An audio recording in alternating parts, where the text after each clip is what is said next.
Hello guys, welcome to IIT भाऊ। आज अपन देखते हैं बेटा, पिछली वीडियो में मैंने आपको टोटोलॉजी, कॉन्ट्रडिक्शन, कॉन्टीजेंसी और दूसरी बात लॉजिकली इक्विवेलेंस और दूसरा क्या पढ़ाया था बेटा, ट्रूथ टेबल को कंस्ट्रक्ट कैसे करते। अब यहां पे देखो बेटा, आज अपन देखते हैं बेटा थर्ड एक्सरसाइज, ठीक है ना। थर्ड एक्सरसाइज में क्या टॉपिक है, ठीक है ना। मैं आपको वन शॉट के हिसाब से बता रहा हूं क्योंकि इजी चैप्टर है, उसलिए मैं उसके क्वेश्चंस करवा रहा नहीं, ठीक है ना। आप लोग एक्सरसाइज वाइज कर लेना।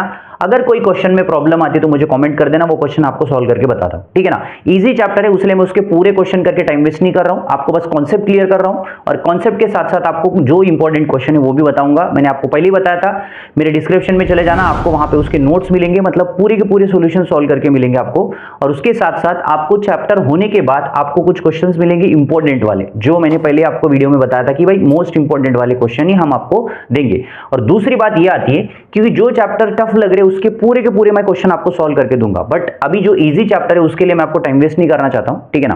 और दूसरी बात ये आती है कि आपको हर चैप्टर की शीट मिलेगी जिसमें आपको एक टेस्ट मिलेगी, जो टेस्ट आपको डिस्क्रिप्शन में डाली जाएगी चैप्टर कंप्लीट होने के बाद। ओके, तो सेकंड एक्सरसाइज में अपन ने टोटोलॉजी, कॉन्ट्रडिक्शन, कॉन्टीजेंसी मतलब 4 मार्क्स का क्वेश्चन कवर कर लिया था। ओके, अब चलते बेटा नेक्स्ट टॉपिक पे। नेक्स्ट टॉपिक है क्वांटिफाइड। क्या बेटा नेक्स्ट टॉपिक? क्वांटिफाइड।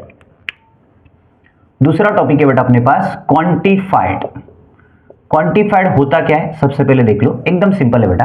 क्वांटिफाइड दो तरीके का है, एक इनवर्सल क्वांटिफाइड है, दूसरा एसेंशियल क्वांटिफाइड। ओके, इनवर्सल क्वांटिफाइड मतलब आपको शॉर्ट फॉर्म में अगर लिखना चाहते हैं तो इसको फॉर ऑल बोला जाता है, ठीक है। और एसेंशियल मतलब any one value. For all मतलब उल्टा ये समझ लो, एसेंशियल मतलब उल्टा ई समझ लो। ओके, आपको याद रखने के लिए, ठीक है ना। फॉर ऑल के लिए क्या होता है बेटा, फॉर ऑल का मतलब होता है ऑल वैल्यूज, एसेंशियल मतलब एनी वन वैल्यू। अगर कोई भी एक वैल्यू सेटिस्फाई करते हो तो उसे क्या बोला जाता है, ट्रू स्टेटमेंट बोल सकते हैं। ओके, और ये क्वेश्चन आता है आपको 2 मार्क में, ठीक है ना। सिंपल सी बात है सर, फॉर ऑल जो बोल रहे हैं ना, इसको अपन क्या बोल सकते हैं बेटा, ऑल वैल्यू बोल के लिख सकते हैं। ऑल वैल्यूज, पूरे के पूरे अगर वैल्यू सेटिस्फाइड होते हैं तो उसी को क्या बोल सकते हैं, ट्रू स्टेटमेंट बोला जाता है। ओके, जैसे मैं आपको एक एग्जांपल बताता हूं जिसमें आपको क्लियर हो जाता है कि भाई ये क्वांटिफाइड को सॉल्व कैसे करते हैं, ठीक है ना। तो सबसे पहले देखो बेटा, आपको एक सेट दिया जाता है, सेट ए समझ लो। सेट ए में 1 3 5 7 9, उसके बाद 11 और आखिरी में क्या दिया बेटा, 12 दे के रखा है। ओके, और यहां पे एक क्वेश्चन दिया गया जिसमें आपको for all x is belongs to A, for all x is belongs to A, x is belongs to क्या बोल रहा बेटा, ए बोल रहा। तो x square plus x is क्या बोल रहा बेटा, इवन नंबर बोल रहा। कौन सा नंबर बोल रहा बेटा, इवन नंबर। मतलब आपके पास जो x के कुछ कंडीशंस दिए बेटा, एक्स स्क्वायर प्लस एक्स, अगर आपने जो x इज बिलोंग्स टू ये बोलो तो ये पूरे वैल्यू इसमें डालने के बाद सबके आंसर क्या आने चाहिए, इवन नंबर आना चाहिए। अगर एक भी इवन नंबर नहीं आता मतलब the statement will be false, ठीक है। अगर ये जितने मैंने सेट दिए वो सेट के सेट पूरे के पूरे इसमें आनी चाहिए, उसीलिए इसको अपन क्या बोलते हैं, फॉर ऑल। फॉर ऑल का मतलब होता है ऑल वैल्यूज, ठीक है। तो सबसे पहले देखते बेटा पहली वैल्यू, 1 स्क्वायर 1 ही होने वाला, 1 प्लस 1 कितना, 2, 2 is a even number, right. दूसरी बात 3 स्क्वायर कितना, 9, 9 प्लस 3 हाउ मच बेटा, 12, 12 इज अ इवन नंबर, ये भी आ रहा है। 5 स्क्वायर कितना, 25, 25 प्लस 5 30, ये भी इवन नंबर आ रहा है। ओके नहीं। नेक्स्ट दूसरी बात 7 स्क्वायर कितना, 49, 49 प्लस 7 कितना, 56, ये भी इवन नंबर आ रहा है। 9 बोलो तो कितना, 81, 81 प्लस 9 कितना, 90, ये भी इवन नंबर आ रहा है, ठीक है। 11 स्क्वायर कितना बेटा, 121, 121 प्लस 11 कितना होगा बेटा, 132, 132 भी कौन सा नंबर है, इवन नंबर है, ठीक है। नेक्स्ट सर 12 बोले तो कितना, 144 प्लस 12 कितना आ सकता बेटा, 156, ये भी कौन सा नंबर है, इवन नंबर। मतलब पूरे के पूरे सेटिस्फाई कर रहे हैं, इसलिए दिस स्टेटमेंट विल बी क्या होता बेटा, ट्रू हो जाता। ओके, फॉर ऑल मतलब क्या होता है, याद रखना, जितने भी ए के स्टेटमेंट में जो ए दिया ना सेट, उसमें अगर वैल्यू जितनी भी है ना इसमें सेटिस्फाइड अगर करते हैं तो उसी को अपन क्या बोल सकते हैं, ट्रू स्टेटमेंट बोला जाता। और वो ट्रू स्टेटमेंट क्यों बोल रहे, क्योंकि फॉर ऑल में कंडीशन का मतलब मालूम है ना, ऑल द वैल्यूज, पूरे के पूरे वैल्यू सेटिस्फाइड होनी चाहिए, तभी अपन जाके क्या बोल सकते हैं उसको, the statement will be true. दूसरी बात सर, अगर एसेंशियल होता है तो essential x is belongs to A such that question same लिख रहा हूं बट यहां पे चेंज कर रहा हूं, यहां पे देख लो बेटा सेम ही फॉर्मेशन है, यही क्वेश्चन यूज करना है आपको, ठीक है ना। X is belongs to A such that क्या लिख लेता बेटा, x plus 8 is equal to क्या लिख लेता बेटा, 11।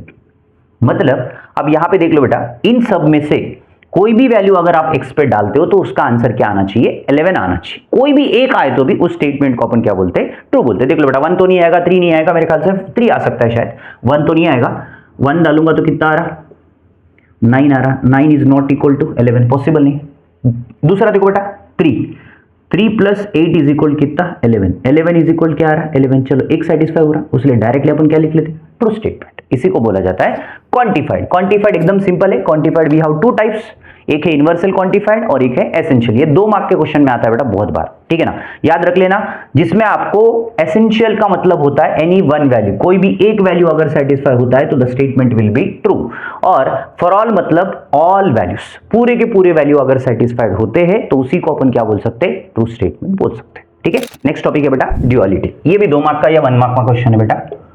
ड्यूअलिटी या फिर ड्यूअल्स लॉ बोल के भी बोल सकते हैं। तो सबसे पहले ड्यूअलिटी का मतलब क्या होता है, ओके कुछ नहीं बेटा, वेरी सिंपल। जिधर भी आर रहेगा उसके जगह एंड लिख दो, जिधर भी एंड रहेगा उसके जगह और लिख दो। ट्रू का फॉल्स लिख देना और फॉल्स का क्या लिख लेते, ट्रू। उसके बाद टोटोलॉजी का कॉन्ट्राडिक्शन, कॉन्ट्राडिक्शन का टोटोलॉजी। इतना ही है बेटा, इससे ज्यादा कुछ नहीं, आपको कुछ चेंज नहीं करना है। जब सिंबल्स ऐसे आते हैं तो बस आपको साइन चेंज करके लिख देना, और का एंड, एंड का और, ट्रू का फॉल्स, फॉल्स का ट्रू, टोटोलॉजी का कॉन्ट्राडिक्शन, कॉन्ट्राडिक्शन का टोटोलॉजी, एकदम सिंपल है, ओके। जैसे एग्जांपल देख लो, नहीं सर अगर हमको negation P R Q and अगर आर दिया तो भी कोई डरने की गरज नहीं, आपको मालूम है ना क्या चेंज करना है, ओनली सिंबल चेंज करनी, ठीक है ना। जब इसको ड्यूअल ला लगेगा तो negation P and Q, and का क्या लिख लेता है, आर लिख लेता, इसी को ड्यूअलिटी बोल सकते हैं। दूसरी बात, अगर समझो सर क्वेश्चन में थोड़ा सा P एंड ट्रू दिया और यहां पे टोटोलॉजी दिया, तो क्या करेंगे बेटा, चेंजेस कुछ नहीं, P R F और का एंड लिख लेता हूं, टोटोलॉजी का कॉन्ट्राडिक्शन लिख लेता हूं। स्मॉल टी का मतलब टोटोलॉजी, स्मॉल सी का मतलब कॉन्ट्राडिक्शन, और कैपिटल टी बोले तो ट्रू और फॉल्स है। ट्रू का फॉल्स होता, फॉल्स का ट्रू होता, और का एंड, एंड का क्या होता, और होता, okay. This is called as duality. इसी को एकदम सिंपल वे से बोल सकते हैं, बट ड्यूअल्स लॉ भी बोल सकते हैं। ड्यूअल्स लॉ मतलब और की जगह एंड, एंड की जगह और। अगर आप ये टेबल याद रख लोगे तो आपका ड्यूअल्स लॉ एकदम इजी वे से निकल जाता है। ये क्वेश्चन कब पूछता है, ओनली 1 मार्क में पूछता है, जो सेक्शन ए में क्वेश्चन नंबर 2 में 1 मार्क के क्वेश्चन में, वेरी शॉर्ट आंसर्स में, ओके। चल आगे चलते बेटा, नेक्स्ट टॉपिक एकदम सिंपल है बेटा, आपको तो समझ में आया होगा। आप लोग अगर ये बॉक्स याद रखोगे ना आराम से निकल जाता, कोई ज्यादा टेंशन लेने वाली बात। कन्वर्स, इनवर्स, कॉन्ट्रापोजिटिव,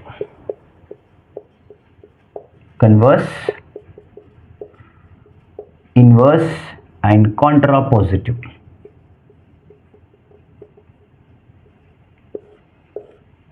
ओके एकदम सिंपल। सर ये कन्वर्स, इनवर्स और कॉन्ट्रापोजिटिव होता क्या है? तो सिंपल सी बात है, कोई भी अगर 2 स्टेटमेंट आप लेते हो, एक्चुअली सेक्शन सी में 3 मार्क में आता बेटा। अगर समझो इनकेस आपका अगर क्वेश्चन 4 मार्क्स का मिस हुआ तो सेक्शन सी में 3 मार्क में आता है, तीनों लिखेंगे तो 1-1 मार्क मिल जाता है, एक-एक को, ठीक है ना। तो मेरे पास एक स्टेटमेंट है बेटा P, दूसरा स्टेटमेंट है Q, ठीक है ना। P बोले तो एक स्टेटमेंट समझ लो, Q बोले तो एक स्टेटमेंट समझ लो। एग्जाम्पल तौर पे अगर P बोले तो कभी कभी क्या होता है स्कूल में, कभी नहीं कभी भी ऐसा ही होता है स्कूल में, ओके। क्या होता है कि अगर कल छुट्टी बोले तो अपने को एक नोटिस आती है, क्या बोल के, tomorrow so on so festival, then उसके नीचे लिखा होता है हॉलिडे, ठीक है। तो अपन घर जाके उसका कन्वर्शन कैसे करते हो, मतलब जस्ट याद रखने के लिए बता रहा हूं, उतना डीप में मत जाओ, हर चीज ऐसे कैसे कुछ भी नहीं, जस्ट सिंपल तरीके से बता रहा हूं। एक पी स्टेटमेंट मेरे पास क्या है बेटा, tomorrow we have so on so festival, और क्यू स्टेटमेंट क्या बोला, टुमारो इज हॉलिडे। ये 2 स्टेटमेंट बन रहे। सर कन्वर्शन कैसे करेंगे, घर जाने के बाद अपन कन्वर्शन करोगे, tomorrow is holiday, then because of tomorrow so on so festival, ऐसा कन्वर्शन आप करोगे। जिनके पेरेंट्स अगर स्ट्रिक्ट होंगे तो पी का आप बोलोगे कि हाँ ऐसा ऐसा था उसलिए कल छुट्टी है, ठीक है ना। अब इनवर्स क्या होगा बेटा इसका, we don't have tomorrow, sorry tomorrow we do no festival, then no holiday, not लगा दो या डज नॉट लगा दो चल जाता, ठीक है ना। कॉन्ट्रापोजिटिव मतलब इसका उल्टा, नेगेशन क्यू इंप्लाइज क्या निकल लेता, नेगेशन पी, ठीक है। तो अगर सर इसको अगर हमने वर्डिंग फॉर्म में अगर हमको क्वेश्चन पूछा तो कैसे लिख सकते, देख ले, if a function is, if a function is continuous, function is continuous, then differentiable, क्या बोल रहा बेटा, then differentiable बोल रहा, ठीक है ना। 2 स्टेटमेंट है यहाँ पे, if a function is continuous then the function is differentiable, मैंने शॉर्ट में लिख दिया, ठीक है ना। तो सर यहाँ पे देख लो पहला स्टेटमेंट क्या बन लेता बेटा, if a function is continuous, कौन सा स्टेटमेंट है भाई? पहला वाला स्टेटमेंट। तो सर क्यू स्टेटमेंट क्या बनेगा? A function is differentiable, a function is differentiable. दो स्टेटमेंट बन गए बेटा।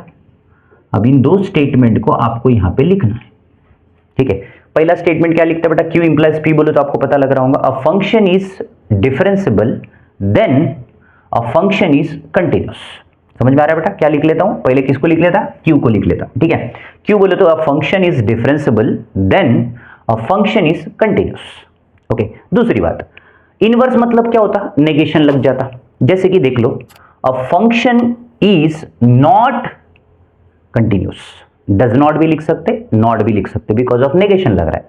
नेगेशन रूल मालूम है ना? जब भी नेगेशन लगता है तो उसको नॉट का यूज किया जाता है। A function is not continuous then a function is not differentiable. एकदम सिंपल तरीका, ठीक है। दूसरी बात, अब उसके बाद क्या लिख लेता बेटा? कॉन्ट्रा पॉजिटिव मतलब पहले कौन आता? ये वाला आता। A function is not differentiable then a function is not continuous. इतना सिंपल ही लिखना है, इसीलिए आपको 3 मार्क मिलते बेटा। कितने मार्क्स मिलते? 3 मार्क मिलते। बस आपको सबसे पहले सिंबॉलिक फॉर्म बनाना आना चाहिए। अगर सिंबॉलिक फॉर्म बनाना आ गया मतलब आपका काम हो गया। समझ में आया ना? क्वेश्चन क्या है? A function is continuous, if a function is continuous a function is differentiable. तो आपको तो पता है कन्वर्स क्या करेंगे? A function is differentiable, a function is differentiable then the function is continuous. Inverse बोले तो क्या लिख लेता? A function is not continuous then a function is not differentiable. Contrapositive मतलब क्या आता? A function is not differentiable then a function is not continuous. Not use करो या डज नॉट यूज करो। ओके, ये होता है अपना कन्वर्स, इनवर्स, कॉन्ट्रा पॉजिटिव का मतलब। इसमें ज्यादा सोचने की गरज नहीं। आपके एग्जाम्पल में 2 क्वेश्चन है और इन वाला एक है, ऐसा वाला एक कर लो। और वहां पे और एक क्वेश्चन है जो अपने एक्सरसाइज में मिलता बेटा, जिसमें आपको फैमिली बिकम लिटरेट, वो वाला क्वेश्चन है। और दूसरा एक प्रेशर और टेम्परेचर वाला एक क्वेश्चन है, वो कर लेना, ठीक है। और दूसरी बात, कभी कभार एक क्वेश्चन आता बेटा, if x is greater than less than 1, x is less than greater than y, then x square is greater than y square। ये वाला क्वेश्चन बहुत ज्यादा पूछा जाता है। तो इसका कन्वर्शन और इनवर्स, ये p है और ये q है, तो इसको अपन 2 मार्क में कभी कभी लास्ट ईयर के पेपर में पूछा था। आपके एक्सरसाइज का पहला क्वेश्चन है, ठीक है ना। तो क्या लिख लेते मालूम है ना बेटा? ग्रेटर का लेस, लेस का ग्रेटर। जैसे कि अपने को पहला स्टेटमेंट क्या बनेगा बेटा? ये p है और ये q है, तो क्या लिख लेता? x square is greater than y square, then x is greater than y। Inverse क्या लिखोगे? X square is less than or, x is less than or equal to y, then x square is less than or equal to y square. उसके बाद next क्या लिखते बेटा? Contra positive बोले तो पहले एक्स स्क्वायर आता, x square is less than or equal to y square. आपको तो पता है जब ग्रेटर को लेस क्या लगता है बेटा? नेगेशन जब लगता है तो ग्रेटर का क्या आता? Less than or equal to आता है। क्या आ सकता है बेटा? Less than or equal to बोल के आ सकता है। ओके, तो ये अपना है थर्ड एक्सरसाइज। कौन सा एक्सरसाइज बेटा? Third exercise. थर्ड एक्सरसाइज में और एक है बेटा, जिसमें आपको कोई नेगेशन रूल यूज करो बोल के सॉल्व किया जाता है। कौन सा रूल बोलते हैं बेटा? उसको नेगेशन रूल बोला जाता है। नेगेशन रूल मतलब सिंपल सी बात है, 2 स्टेटमेंट दिया जाता है। जैसे कि बोलो आप √2 इज अ रैशनल नंबर बोल रहा है, तो अपन उसको नेगेशन रूल अप्लाई करेंगे तो क्या होता? √2 is a not a rational number. Irrational मत लिखो, नॉट अ रैशनल नंबर बोल के लिख सकते हैं। दूसरी बात, आपको बोला जाएगा कि भाई x plus 6 is equal to 11 बोलेगा एक स्टेटमेंट, एंड दूसरा स्टेटमेंट ऐसा बोला कि x plus 4 is greater than 9 बोला। कुछ नहीं करना है, जब नेगेशन लगेगा तो ग्रेटर का लेस होगा, लेस का ग्रेटर देन, आपको तो पता ही है। तो नेगेशन रूल मैंने पहले एक्सरसाइज में आपको पढ़ाया था, जिसमें आपको जब नेगेशन लगता है तब अपने को पता है ना, नॉट यूज होता वर्डिंग फॉर्म में, ग्रेटर का लेस होता। तो आपको मैं बॉक्स भी बना के दिखाता हूं। और का क्या लिख लेता? एंड। जब नेगेशन लगेगा एंड का क्या लिख लेता? और इंप्लाइज का क्या लिख लेता? एंड। और बाय इंप्लाइज का और, ठीक है। और दूसरी बात, बाय इंप्लाइज के साथ साथ ग्रेटर का क्या लिख लेता? Less than or equal to, less का क्या लिख लेता? Greater than or. और फॉर ऑल का क्या आता बेटा? एसेंशियल, और एसेंशियल का क्या आता है? For all. ये सिंबल आपने याद रख लिए तो काम हो जाता। ओके, जब आपको नेगेशन रूल आराम से निकल जाएगा। ओके, ये आपका थर्ड बिट है। विच बिट बेटा? This is third bit. आराम से कर लो। मोस्ट इंपॉर्टेंट क्वेश्चन बेटा दिस वन, जिसमें मैंने अभी आपको ये बताया, यही क्वेश्चन आपको पेपर में पूछा जाता है। ठीक है, चलो नेक्स्ट चलते बेटा दूसरे एक्सरसाइज पे। ठीक है ना, जब तक के लिए लाइक, शेयर एंड सब्सक्राइब। तो अगर आपको अच्छा लगता होगा तो लाइक करो, शेयर करो और सब्सक्राइब करो। ठीक है, थैंक यू।